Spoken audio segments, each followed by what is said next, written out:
Здравствуйте, дорогие друзья! Вроде бы осень, но после нескольких удачных месяцев в игровой индустрии снова наступило затишье. Несмотря на это, я сумел отыскать некоторые вполне играбельные проекты, а также дополнил их двумя шедеврами, которые ни разу не попадали в нашу рубрику, но на них обязательно стоит обратить внимание. Так что ставьте лайк, устраивайтесь поудобнее и обязательно смотрите видео до конца, дабы не пропустить ничего интересного.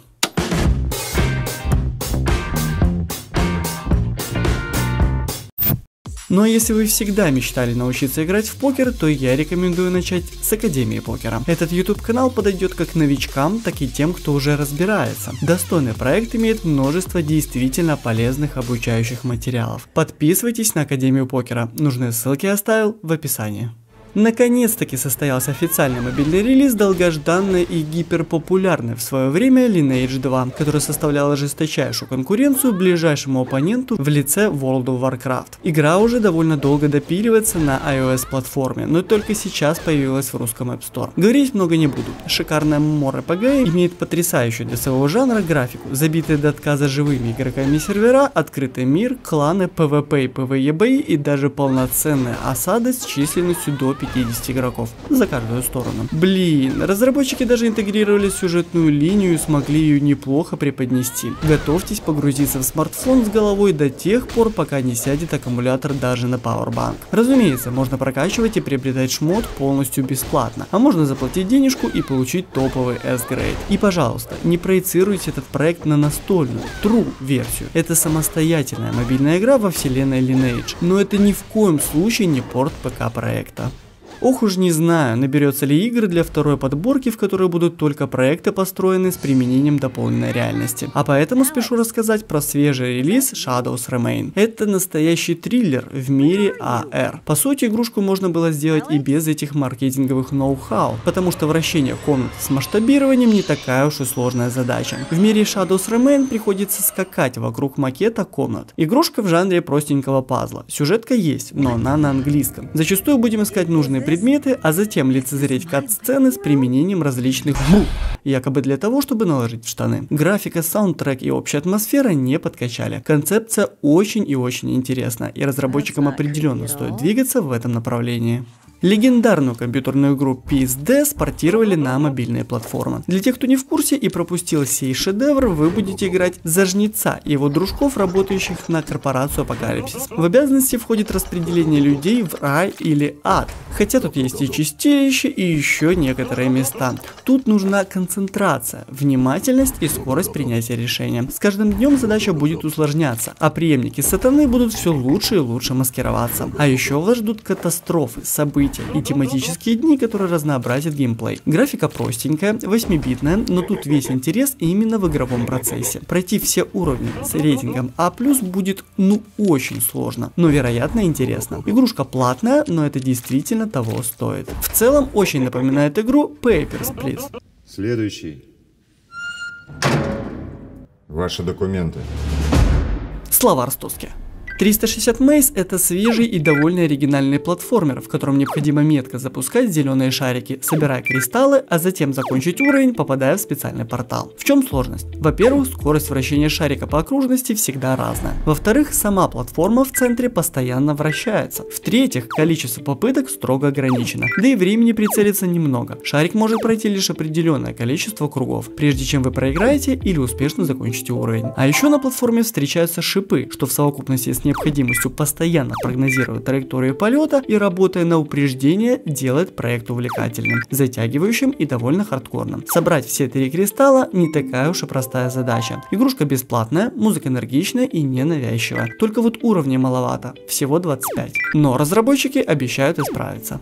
Давненько не выходило неплохих, хоть и довольно рядовых экшен-РПГ. Несмотря на это, в линейную Blend Bound действительно хочется играть. Построена она на классическом для своего жанра геймплея, с прохождением уровней без какого-либо открытого мира или второстепенных локаций. Классовой классификации, как бы это парадоксально не звучало, нет. Но благодаря этому вы никогда не ошибетесь, потому как по мере снаряжения героя различными картами и развития навыков он будет становиться танком, магом или представителем любого другого широко распространенного класса. Очень понравилась динамичность проекта, но вот скоротечность уровней расстраивает. Графика и музыка достойны. Игрушка требует постоянного подключения к сети, хотя режим PvP доступен только на арене. А можно было бы сделать и кооперативное прохождение. Веселья было бы в разы больше. Ну и конечно же разработчики с издателями на пару не поскупились на энергию и сверхназойливые сообщения, склоняющие задонатить, что очень сильно раздражает. Эта дрянь начнет досаждать уже через несколько дней активного гейминга. А в целом проект довольно неплох.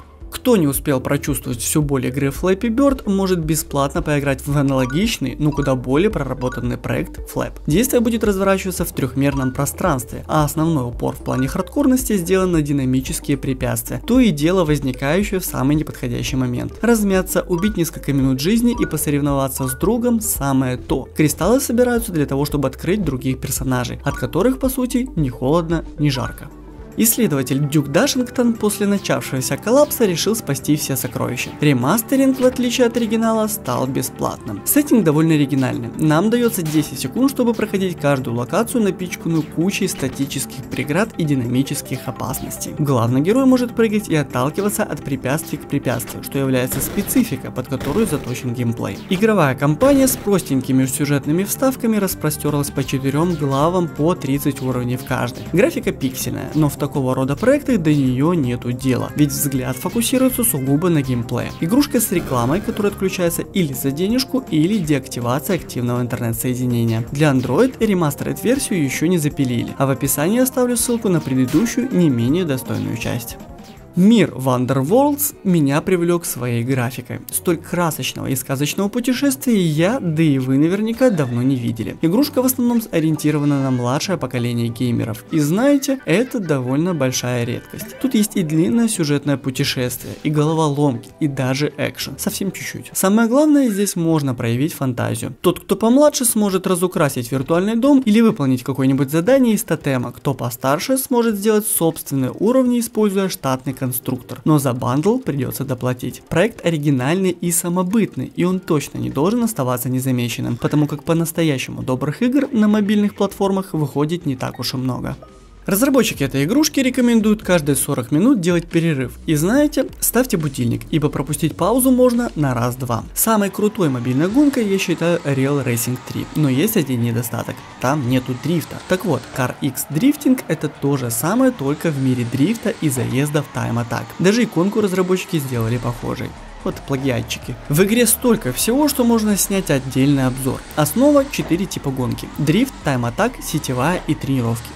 Еще забыл про события. 3 из них доступны в офлайне. Присутствует огромный автопарк с нелицензированными прототипами реальных авто, которые можно и нужно детально настраивать и тюнить перед различными видами заездов. А их всего 2. Некоторые тачки можно купить и проапгрейдить только за голду, но пройти все трассы возможно и без вложения реальных средств. Ну, правда, на события нужно топливо, но на то они и события. Физика управления автомобилей довольно реалистичная, но подкачала управление. Это я про управление не гироскопом, а виртуальным рулем. В Real Racing он куда отзывчивее. Графика симпатичная, но далекая от идеала. До уровня еще расти и расти. Больше всего расстроило отсутствие каких-либо повреждений авто, хотя бы косметических. Это я не говорю уже о снижающихся характеристиках по мере ударов и взрывающихся шин. Но в целом проект годный. Я бы даже сказал лучший в дрифт-классе. Жаль, что на самом дрифте заработать куда сложнее, чем при банальном прохождении уровня на время.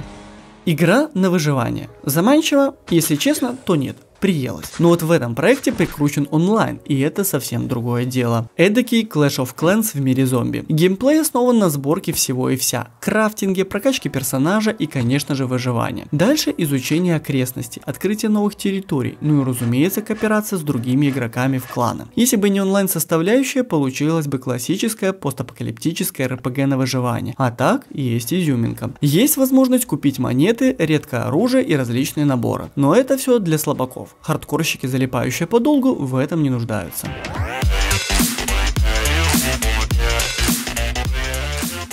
Хорошего понемножку. Буду надеяться, что вам эта подборка понравилась. В комментариях обязательно делитесь теми играми, которые вы в данный момент увлечены. Разумеется, с каким-нибудь обоснованием. Также не забывайте смотреть предыдущие подборки, а у нас их действительно много. С вами был Вадим Ищенко на канале Протек. До скорых встреч, увидимся в следующих видео.